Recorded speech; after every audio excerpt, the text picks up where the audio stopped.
जब गर्मी 50 डिग्री के पार जाए तो लोग एसी चालू कर लेते हैं, लेकिन जब राजनीति 50 डिग्री पारा पार कर जाए तो वहां चालू होता है पब्लिक का पारा। बिहार में अब चुनावी तापमान खौलने लगा है और थर्मामीटर नहीं बल्कि बयान मापे जा रहे हैं। तेजस्वी यादव ने ताबड़तोड़ हमलों से सत्ता पक्ष की चूलें हिला दी हैं। इस बार न सिर्फ परिवारवाद का जवाब दिया है बल्कि जमाई, मेहरारू, आयोग जैसे नए शब्द गढ़कर बिहार की राजनीति में नया उबाल ला दिया है, नया शब्दकोश जोड़ दिया है। विपक्ष में बैठा एक नेता अब सीधे सीधे सत्ता से सवाल कर रहा है, ये आयोग है या ससुराल सम्राट योजना।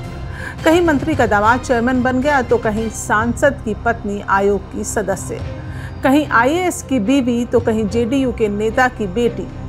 सबके लिए सेटिंग है पर जनता के लिए वेटिंग ही वेटिंग है।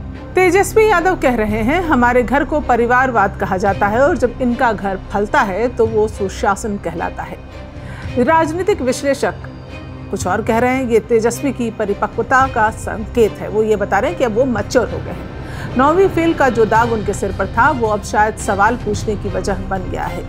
2015 के चुनाव में जंगल राज मुद्दा था, 2020 में रोजगार मुद्दा था, लेकिन 2025 में चुनाव शायद ससुरालवाद बनाम परिवारवाद के बीच फंसा हो।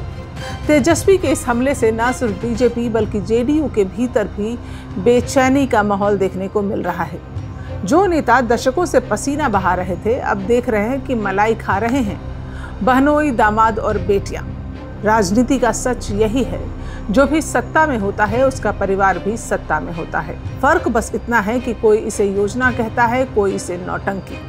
बिहार चुनाव अब करीब है और इस बार चुनाव सिर्फ बेरोजगारी, कानून व्यवस्था और जाति के मुद्दे पर नहीं होगा। लगातार बिहार में गोली की घटनाएं, गोलीबारी हो रही है, लेकिन अब ये मुद्दे नहीं है। इस बार सवाल ये होगा कि किसका जमाई, किसकी मेहरारू और किसकी बेटी सत्ता की कुर्सी पर काबिज होगी।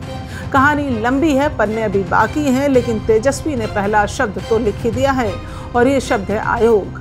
अब देखना यह है कि आयोग बनेगा चुनावी हथियार या सियासी बुमरैंग। 2025 बिहार में इस बार गर्मी नहीं, गर्मी चुनावी है।